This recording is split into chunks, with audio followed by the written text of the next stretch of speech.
Hello, and welcome to the Lightworker Diaries, a space for reflection, truth-telling, and soulful remembering. My name is Tiffany, and I am a truth teller, a mystic, and a mirror. These are transmissions from my heart to yours, an archive of channeled wisdom, lived stories, and the real work of becoming. May something in here stir something in you. Hello, my friend, and welcome back. This has been another really fun, and I can say that looking back, I would have told you something different earlier this week, but another really fun week in the life of being an entrepreneur.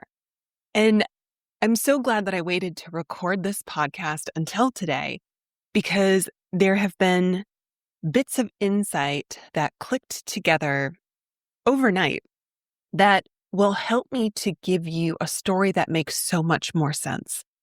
And I think that might be the first thing for you to take away from this is sometimes it just takes time. Sometimes we don't have all the puzzle pieces at the moment, and we have to give it a little bit of space in order to receive what else we need to know. So let's dive in. This week, I have been reminded that I'm allowed to be a beginner and I'm allowed to ask for help. I have over 2.5 decades of being an accountant. I started when I was in high school. I took my first accounting class in high school. And I have worked in several different fields, several different industries, several different companies doing this work.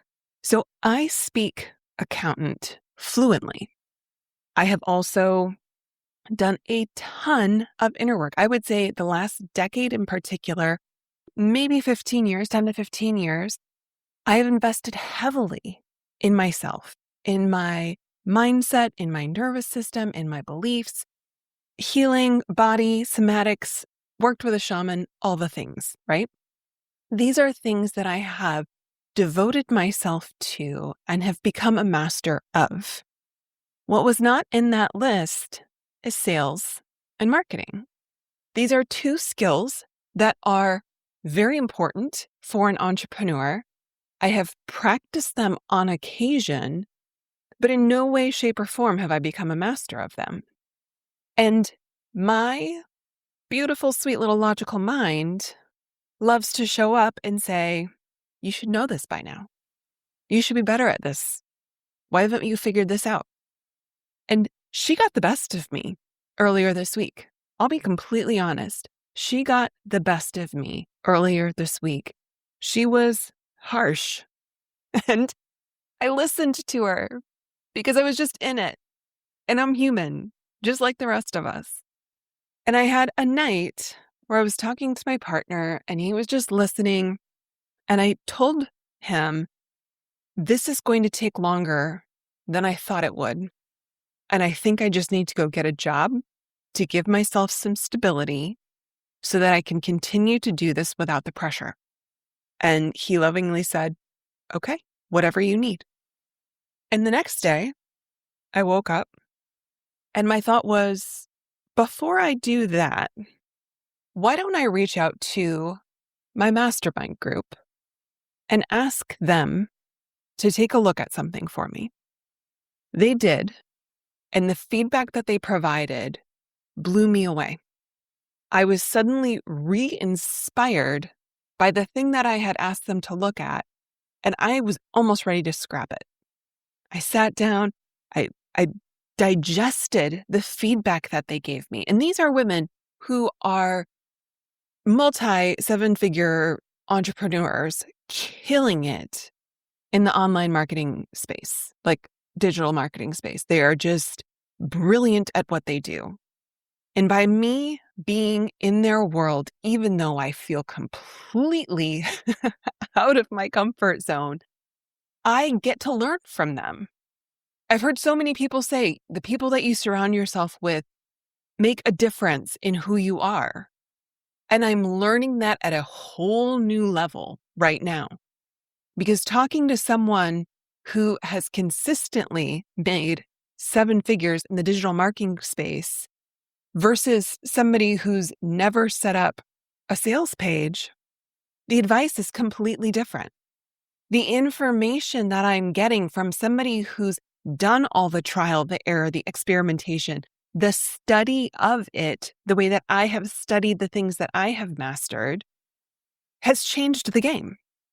And the way that they carry themselves doesn't allow me to sit back into victimhood and say, I'm not sure if I can get this. Seeing them push through makes me push through. The voice in my head can tell me whatever it wants. I can choose not to believe it. And so after sitting down, rewriting this sales page, I will say within 48 hours from the first conversation that I had with my partner where I said, I think I'm just going to go get a job so I can have some stability, that idea has never come back to the table. I know if I go get a job, my energy will split and it won't be stability, it will be distraction. I know that about myself. I will pour myself into it. I will give it my best because that's what I do. And I will use it as a means to not do what I really truly came here to do, which is to build this business. And yeah, there might be a time where I do ask for help financially. There's nothing wrong with that. And if that's something that you choose to do in your journey, I applaud you because there's so many people who think that's a shameful thing, and it's not. It's taking care of yourself. I just know the way I operate, I will use it as an excuse not to do the hard things that I am very capable of doing. I just have to do them. Last year, in January 2025, I started a cold plunge challenge for myself. And it was meant to be a challenge for mental resilience. That was it. I wanted to teach myself that I could do hard things. And my mantra was just get in. Every day, I would do my breath work. I would go get into my bathing suit. I would go to the cold plunge and I would just get in. 2 minutes, deep breathing, be present. And that month became a practice that spanned all the way till June. And it taught my mind what I am truly capable of. Discomfort is not going to kill me. Doing things that create increased sensation in my body ain't going to kill me. And that was so important because I'm a highly sensitive person. And there are times in my life where sensation has crippled me. I pass out. And I was so afraid of the embarrassment of passing out and losing control of my body. There were a lot of things in life that I haven't done, which is why I started training my mind and my body to feel just how strong and capable I actually am. I have no doubt in my mind that the work that I'm doing now to put myself out there, to initiate conversations, to ask for help and receive it, this is my new just get in moment. I'm still training my brain that I can do hard things. The environment just shifted. Instead of a cold plunge, it's people. It's people who could turn me down. It's people who could laugh at me. It's people who could say, you're silly, that's stupid. There's a part of me that thinks that's just as terrifying and wants to avoid it as much as getting into a cold plunge, if not more. So I share this with you today because I think it is so important for you to remember that on this journey of being human, whether you choose the entrepreneurship path or not, you are going to come up against challenges. There's always going to be something that is your growth edge. There is always going to be something that you're learning. You can have decades of experience. And yes, you might use components of that to apply to something that you're currently learning, but you get to be a beginner. I don't care if you're 85 or 25. You have the right to be a beginner. You get to make mistakes. You get to experiment. You get to explore. That is your human right. And I will tell you, the more that you lean into those things, the faster you learn. As we get older, We tend to think we're supposed to have this figured out on the first try, and then we quit if it doesn't work. My guess is you know how to walk. My guess is that didn't happen the first time you did it. And my guess is you didn't feel ashamed for every time that you fell as a kid because you were still figuring it out. What if the current growth edge gets to be the same? What if you get to fall over 100,000 times and it doesn't mean anything other than the fact that you're learning? What if you just get to be in it? What if you get to laugh? What if it gets to be fun? What if you get to make a little bit of progress and then not? What if you surround yourself with people who are going to pull you up each time that you fall on your ass and say, let's keep going? We still need that. We still need that. I look back at the experience that I had this week and the meltdown that I had and the embarrassment I felt when I sent the sales page I had created to someone who is extremely talented in sales pages.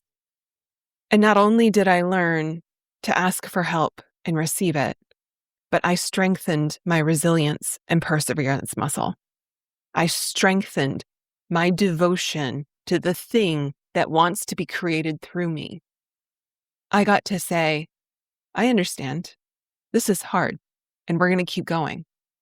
Because once I nail this, then it's on to the next thing, and the next thing, and the next thing after that. We're always learning. That's the fun of being in this life. To learn, to grow, to connect, to create.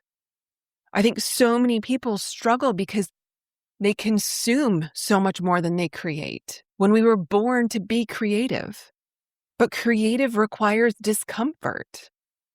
There was several years ago that I tried to take up watercolor painting. I tend to be a more structured person, and watercolor painting pushed on my edges in a way that I couldn't tolerate. Sold it.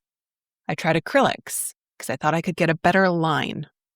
What I realized, I probably should have taken up finger painting, doing something for the playful joy of it instead of the perfection. If I would have shifted my focus to do it just for fun, I never signed up to be a painter as a profession, never was on my list. And yet I still held myself to the same standard of monetization and perfection in everything that I did, and it sucked the joy out of it. Life is meant to be about balance. It's meant to be about harmony. It's meant to be about doing things that you do really, really well and doing some things that you don't know what the heck you're doing. One gives you strength and stability for the other, and vice versa. If you don't have that growth edge, that moment where you're like, gosh, I don't know how this is going to work out, you're going to not enjoy life as much. There's joy in learning, even when it is uncomfortable, especially when it is uncomfortable. In fact, if I asked you to look back at your life right now and pull up a memory of 3 moments in which you are the most proud, they're probably not moments that everything went seamlessly. They're probably the moments that you overcame a challenge, you did something uncomfortable, or you stretched yourself and achieved something that you almost didn't think was possible. It's because we all came here for more. We all came here to grow, to learn, to evolve, to get better at the things that we are passionate about. That is the purpose of this life. To experience it, to be alive within it, to be a part of it. And so if you are in a moment where you're like, oh, this moment is thick or sticky, ask for help. Ask for help from someone who can lift you up out of it. Not someone who's standing beside you. Maybe that's in the right place in the right time. And definitely not somebody who's standing behind you and has never achieved what you want to achieve. Because all they're going to say is, come back here, sit with me, it'll be okay. And maybe you need that for a hot second. But if your vision is big, which I believe it is, sitting in the back row with somebody who's not in the arena ain't going to get you there. I think that's all I got for you today. Keep growing, keep stretching, keep leaning in. I'll see you next week. Thank you for listening to the Lightworker Diaries. If something stirred in you today, take a breath and let it land. To go deeper, you can subscribe to the written diaries on Substack. You'll find a link in the show notes. Until next time, be true to you.